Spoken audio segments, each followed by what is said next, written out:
13 अप्रैल 1919 जालियांवाला बाग, भगत सिंह, राजगुरु, सुखदेव को फांसी। लेकिन इन सब से 11 साल पहले 1908 में एक ऐसा नाम इतिहास के फांसी घर में लिखा गया जिसकी उम्र थी सिर्फ 18 साल। और सबसे हैरान करने वाली बात, फांसी से ठीक पहली रात जब पूरा देश सदमे में था, वो लड़का गहरी नींद में सो रहा था। न डर न पछतावा, बस एक अडिग मुस्कान। ये कहानी है खुदीराम बोस की, उस शहीद की जिसे मरने से पहले ही मरना सिखा दिया गया था और जिसे इतिहास ने बहुत देर से पहचाना। आज के इस वीडियो में हम सिर्फ तारीखें ही नहीं बताएंगे, हम जानेंगे कैसे एक अनाथ बच्चा देश का सबसे कम उम्र का शहीद बना। फांसी से पहले उस रात आखिर हुआ क्या था और क्यों अंग्रेजों ने उनके शव को चुपके से जलाया। ये कहानी है साहस की, दृढ़ संकल्प की और उस अदम्य जज्बे की जो मौत से भी नहीं डरता। आइए शुरू करते हैं।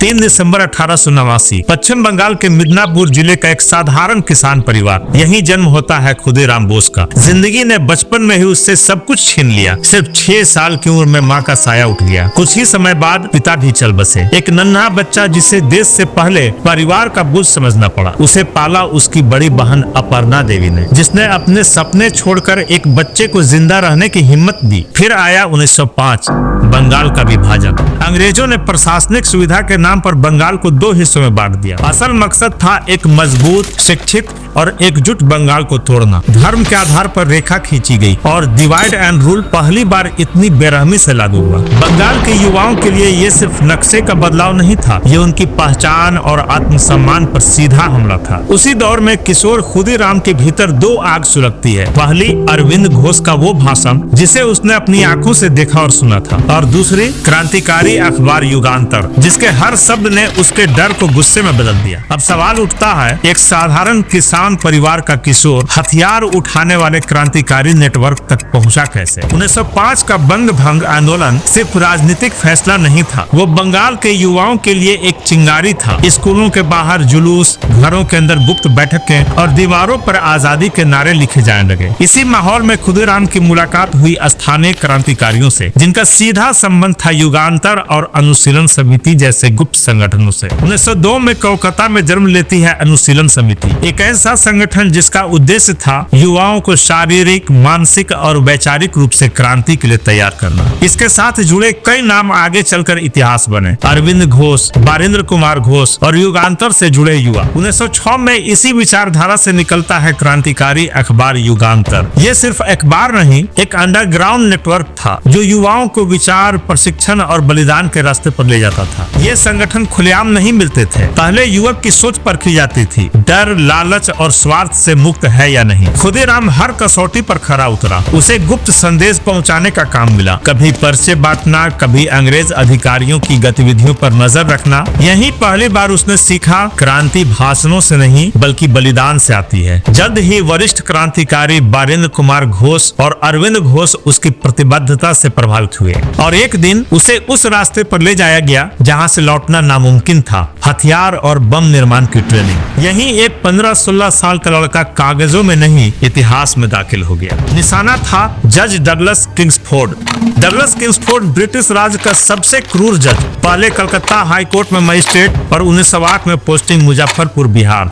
उसने युगांतर से जुड़े युवाओं को बिना सबूत के कठोर सजाएं दी, कोड़े, लंबी कैद और सार्वजनिक अपमान। सतीश चंद्र बसु जैसे छात्रों को सिर्फ क्रांतिकारी साहित्य रखने के लिए बेरहमी से पिटवाया। किंग्सफोर्ड का मकसद न्याय नहीं, डर फैलाना था। वो सिर्फ सजा नहीं देता था, वो मिसाल बनाना चाहता था, एक ऐसी मिसाल जिससे कोई भी अंग्रेजी हुकूमत के खिलाफ सोचने की हिम्मत न करे। लेकिन 1908 में युगांतर के भीतर एक फैसला हो चुका था, अब डर फैलाने वाला खुद डर महसूस करेगा। किंग्सफोर्ड को सबक सिखाना होगा और इस काम के लिए चुना गया खुदीराम बोस और उनके साथी प्रफुल्ल चाकी को। दोनों को बम बनाने, निशाना साधने और मौत से आंख मिलाने की ट्रेनिंग दी गई। मुजफ्फरपुर से खबर साफ थी, जज डगलस किंग्सफोर्ड हर शाम यूरोपियन क्लब से अपने बंगले लौटता था। समय तय था, रास्ता तय था, बस एक ही चीज अनिश्चित थी, जिंदगी या मौत। युगांतर के सेफ हाउस में नक्शे फैलाए गए, किस मोड़ पर गाड़ी धीमी होती है, कहाँ अंधेरा सबसे गहरा रहता है, कहाँ वहां से भागने का रास्ता खुलता है, हर कदम गिना गया। बम हाथ में लेने से पहले खुदीराम और प्रफुल्ल ने कसम खाई,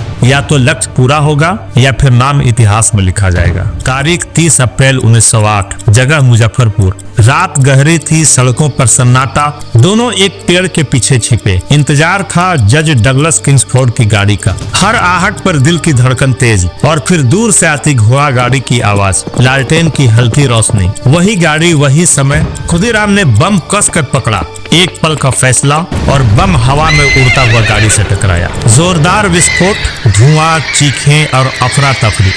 लेकिन नियति ने क्रांति को धोखा दे दिया था। उस गाड़ी में किंग्सफोर्ड नहीं था, बल्कि थी 2 यूरोपीय महिलाएं, मिसेज कैनेडी और उनकी बेटी। दोनों की मौके पर ही मौत हो गई। किंग्सफोर्ड बच गया, मिशन फेल। हमले के बाद खुदीराम बोस और प्रफुल्ल चाकी दोनों क्रांतिकारी अलग अलग दिशाओं में बिखर गए। यह पहले से तय रणनीति का हिस्सा था। खुदीराम पैदल निकल गए, अंधेरे में, बिना रुके, बिना पीछे देखे, और प्रफुल्ल चाकी ट्रेन से मोतिहारी पहुंचे। वहां European railway officer Ernest Bamford ने उन्हें पहचान लिया। जब पुलिस ने उन्हें घेर लिया, गिरफ्तारी की कोशिश हुई, तो उन्होंने गिरफ्तारी नहीं, शहादत चुनी। 1 मई 1908 की सुबह मोतिहारी स्टेशन पर प्रफुल्ल चाकी ने अपने ही पिस्तौल से खुद को गोली मार ली। उधर खुदीराम बोस लगभग 25 मील पैदल भागते रहे। न पैर में ताकत बची थी, न बदन में। सुबह होने लगी और वो पहुंचे वैनी रेलवे स्टेशन। एक चौकीदार निवारण महतो की नजर उन पर पड़ी। सामने एक किशोर अकेला, पसीने से भीगा, आंखों में थकान, लेकिन डर नहीं। पूछताछ हुई, नाम पूछा गया, और उस 18 साल के लड़के ने झूठ नहीं बोला। उसने सीना सीधा करके कहा, मैं खुदीराम बोस हूँ। तलाशी ली गई,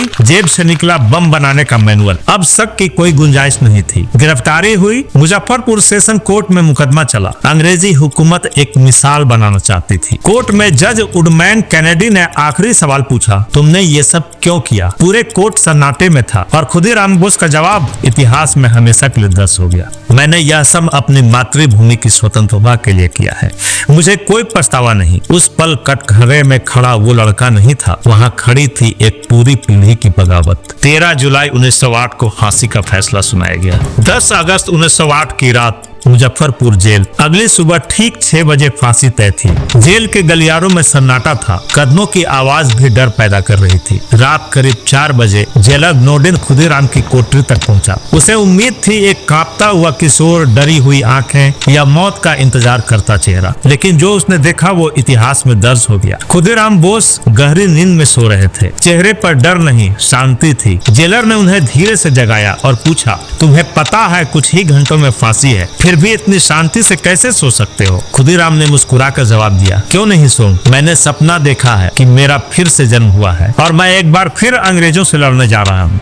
सुबह 11 अगस्त 1908, उम्र सिर्फ 18 साल 8 महीने 8 दिन। फांसी के तख्ते की ओर जाते वक्त उनके चेहरे पर डर नहीं था। उन्होंने जोर से कहा, वंदे मातरम, और उसी पल एक किशोर का शरीर झूल गया।